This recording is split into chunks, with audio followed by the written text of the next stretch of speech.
Well, what we are seeing in terms of return of investment on a venture client unit is, first of all, we see that you can make significantly more money from a startup with a venture client unit than with a corporate venture capital unit.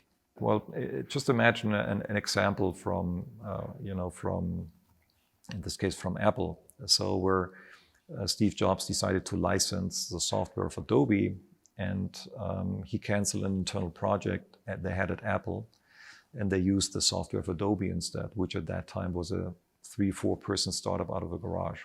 So that software enabled Apple to become the global market leader in desktop publishing.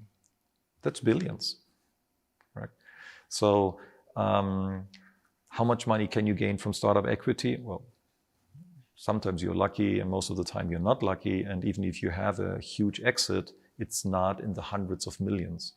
So we have seen that even for small and startups that may never become an Adobe, you're looking easily into 1, 2, 3, 4 millions worth of monetary value that you gain out of using the technology, because you improve your products, you improve your innovation speed, for example, or because you change a process to the better.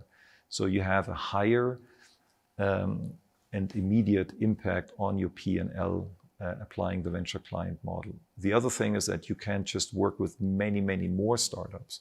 So as a VC, corporate venture capitalist, you're restricted on average to somewhere around 10 startups per year, new startups per year in the lifetime of a fund.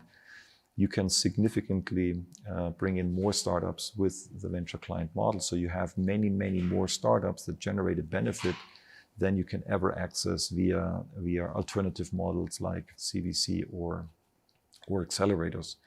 So in terms of return of investment, let me give you one example. There was one startup we brought into a company that generated savings worth north of 10 million. And the cost of getting that startup into this corporation maybe was, let's say, the venture client operational cost were maybe somewhere around 50 to 100,000. So that gives you the return of investment on just so that the corporation will experience that benefit just with that one startup. He paid worth at least 5 to 7 years of operational cost of the venture client unit.